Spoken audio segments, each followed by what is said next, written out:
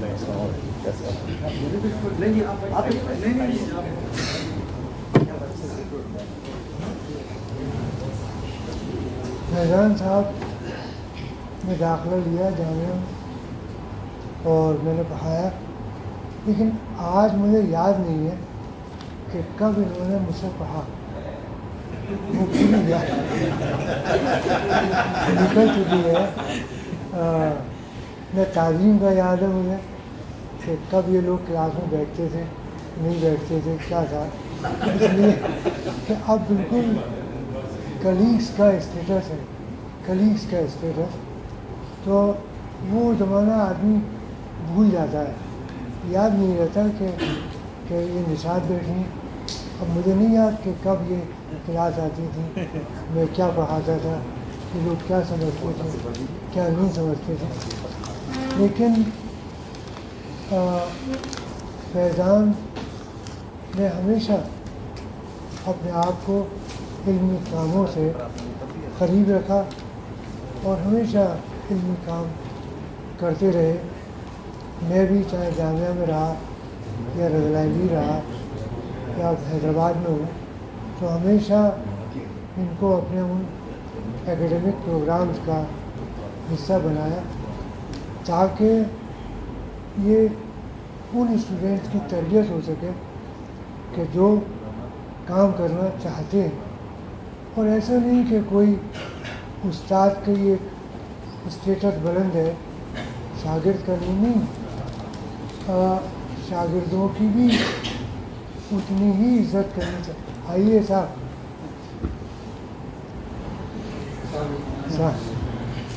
آئیے۔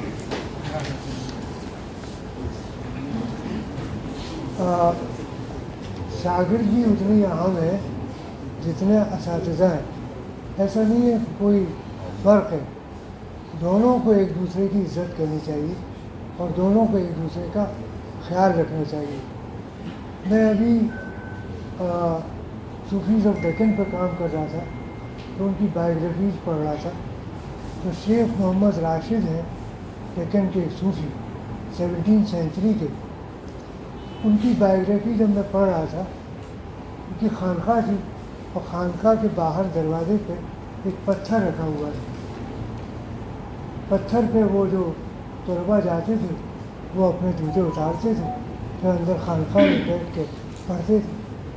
تو انہوں نے ایک وصیت کی، ایک وصیت نامہ لکھا، اس وصیت نامے میں یہ لکھا کہ وہ جو پتھر ہے جہاں طلباء اپنے جوتے اتارتے ہیں، جب میری قبر بنائی جائے تو اس پتھر سے میری قبر کو ڈھکا جائے۔ اب آپ اس سے اندازہ لگائیے کہ صوفیہ اپنے طلباء کی کیا عزت اپنے ذہن میں رکھتے تھے کہ جہاں ان کے طلباء جوتے اتارتے تھے انہوں نے وصیت کی کہ اس کو ان کی قبر سے ڈھکا جائے۔ اس لیے کہ دیکھیے میرے ایک استاد تھے پروفیسر ترمذی صاحب، نیشنل آرکائیو آف انڈیا کے ڈائریکٹر رہے اور بہت کام کیا، مطلب ساری زندگی کام کیا۔ وہ کہتے تھے کہ 2 طریقے کی اولاد ہوتی ہے، ایک تو وہ جو نطفے سے پیدا ہوتی ہے اور ایک شاگردوں کی فارم میں اولاد ہوتی ہے جن کی آپ تربیت تعلیم کرتے ہیں، اور ان کے ملنے سے یا ان کے کاموں سے بھی وہی خوشی ہوتی ہے جو آدمی کو اپنے اولاد کے کاموں سے خوشی اور مسرت محسوس ہوتی ہے۔ تو یہ جو پاسٹیریٹی ہے یہ بڑی اہمیت کی حامل ہے۔ فیضان کی جو یہ ریسنٹ کتاب ہے عہد وسطی، اس کو آج میں نے پڑھا، میں نے ان سے کہا کہ بھائی جہاں میں ٹھہروں گا وہاں پہنچا دیجیے۔ بہت سے آرٹیکل بڑی اہمیت کے حامل ہیں، اور ایک آرٹیکل اوقاف کے اوپر ہے۔ تو آج عالم یہ ہے کہ سپریم کورٹ کے جو ایڈوکیٹس ہیں وہ بھی اوقاف کی کنڈیشن سے، اس کی ڈیفینیشن سے اور ان کے تمام چیزوں سے واقف نہیں ہیں، بلکہ میں تو کہوں گا قمر صاحب سے کہ اس میں جو ان کا آرٹیکل ہے اوقاف کے اوپر وہ آپ پڑھیں، اس لیے کہ اگر وقف سے متعلق کوئی مقدمہ آئے تو یہ آرٹیکل بڑی رہنمائی کرے گا آپ کی۔ اس میں ایک فرمان رہ گیا اورنگزیب کا 1672 میں اورنگزیب نے ایک فرمان جاری کیا جو الہ آباد اسٹیٹ آرکائیو میں موجود ہے۔ مغلس نے، سلاطین نے لینڈ گرانٹ دی اور علماء نے اس کو وراثت کے حق میں کنورٹ کر دیا، اس کو وراثت بنا لیا کہ اگر وراثت کا جو قانون ہے اسلام کا، اس کا اپلیکیشن اس مدد مال گران یا وہ جو بھی صوفیاء کو دیتے تھے اس پہ اطلاق ہونے لگا۔ تو اورنگزیب نے باقاعدہ 1672 میں ایک فرمان جاری کیا کہ جو مدد معاش گرانٹ ہم دے رہے ہیں اس پہ شریعت کے قانون کا نفاذ نہیں ہوگا۔ مطلب باقاعدہ یہ لکھا ہے کہ شریعت کے قانون کا نفاذ نہیں ہوگا۔ اگر گرینڈ سن اگر اہل ہے، اس کے والد کا انتقال ہو جاتا ہے تو مدد معاش گرانٹ اس کے گرینڈ سن کو ملے گی۔ آپ یہ دیکھیے کہ آج سپریم کورٹ کے ججز اور جو وکلاء ہیں وہ وقف کے جو پیرامیٹرز ہیں ان سے واقف نہیں ہیں۔ اورنگزیب کا یہ قانون، یہ جو فرمان ہے، یہ بڑی اہمیت کا اس لیے حامل ہے کہ جو ٹریٹمنٹ وقف کا ہونے لگا، مدد معاش گرانٹ کا ہونے لگا، اس کو اورنگزیب نے بدلا کہ یہ جو آپ لوگوں نے قاضی کے یہاں مقدمہ فائل کر کے یہ جو فیصلے کر رہے ہیں وہ صحیح نہیں۔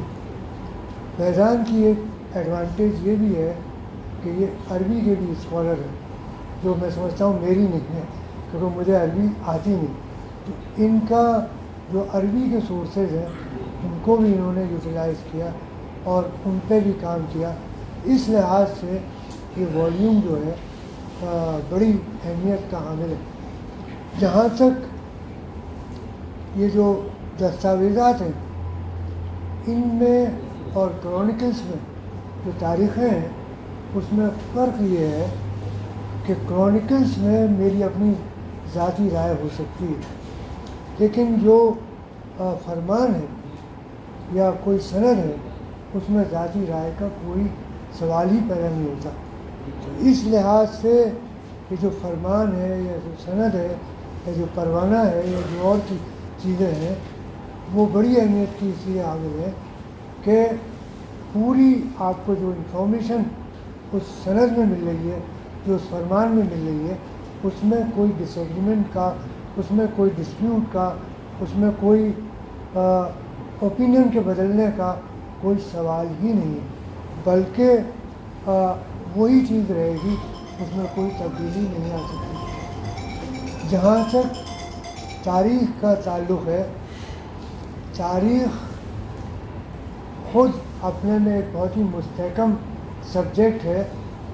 تاریخ پہ نہ کبھی کسی کا قبضہ ہوا اور نہ تاریخ پہ آج کسی کا قبضہ ہو سکے گا، اس لیے کہ تاریخ اپنے ساتھ ناانصافی کسی کو کرنے نہیں دیتی۔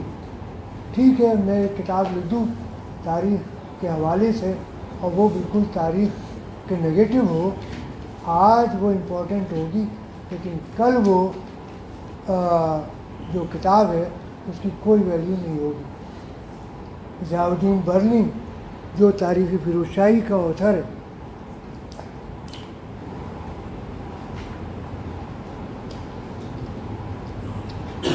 جب اس نے تاریخ فیروز شاہی لکھنے کا پلان بنایا، اس نے لکھا ہے دیباچے میں کہ جب میں نے سوچا کہ میں تاریخ لکھوں تو مجھے یہ حسن نظر آیا کہ بہت سے لوگوں نے تاریخیں لکھی اور پھر وہ کتابیں کاغذ فروش کو بھیج دی گئیں اور اس نے ان صفحات کو مٹا کے اور پھر ان کاغذ کو بھیج دیا مارکیٹ میں، اور پھر دوبارہ کتابیں لکھ دی گئیں۔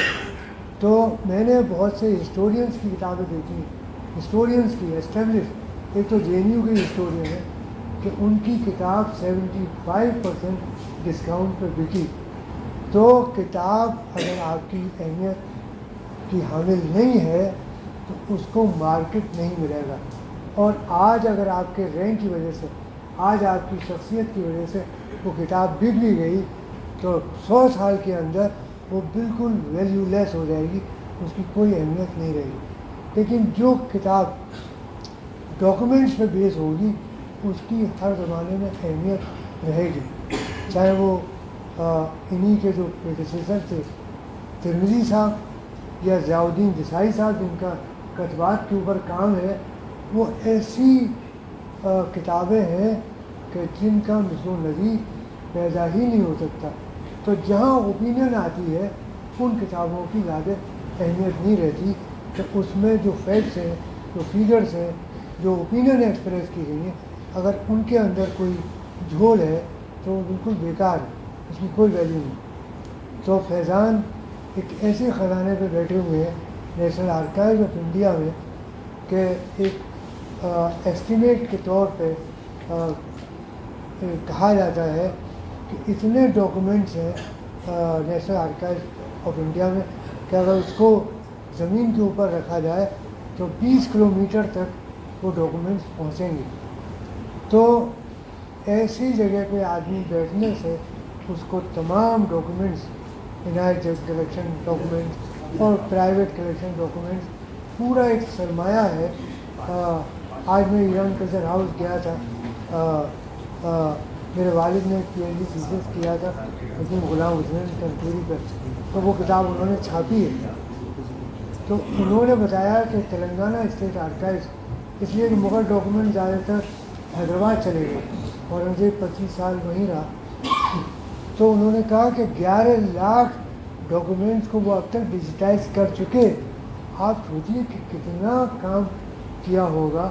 تو اسی لیے جدوناتھ سرکار جنہوں نے اورنگزیب پہ 5 والیوم لکھے ہیں، تو انہوں نے لکھا ہے کہ مغل گورنمنٹ جو تھی وہ کاغذی راج تھا.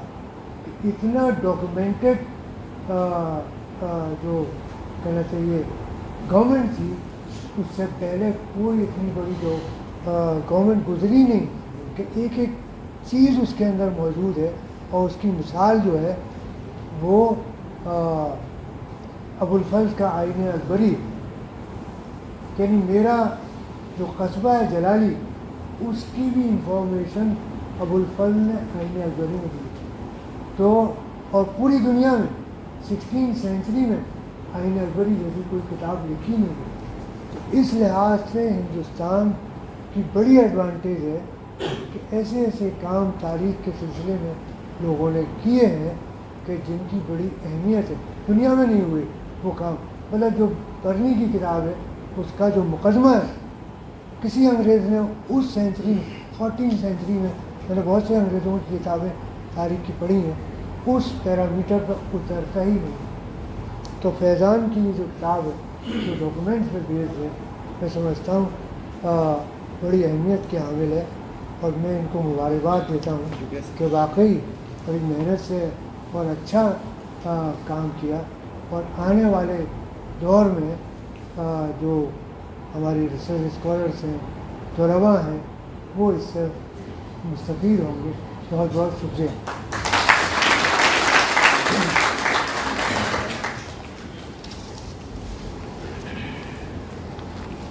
عزیز دوستوں، دیگر حاضرین کرام، ابھی ہم سے مخاطب تھے پروفیسر عزیز الدین صاحب. اور آپ سب لوگوں کو، میرے خیال میں زیادہ تر لوگوں کو یہ معلوم ہوگا کہ آپ جامعہ ملیہ اسلامیہ کے سابق dean faculty of humanities and languages سے وابستہ رہے ڈین کی حیثیت سے. اور اس کے بعد جو ہے ہندوستان کی مشہور لائبریری رضا لائبریری رامپور کے ڈائریکٹر رہے. اور اس کے بعد جو ہے آج کل آنریری پروفیسر ہیں حیدرآباد یونیورسٹی، مولانا آزاد یونیورسٹی حیدرآباد کے.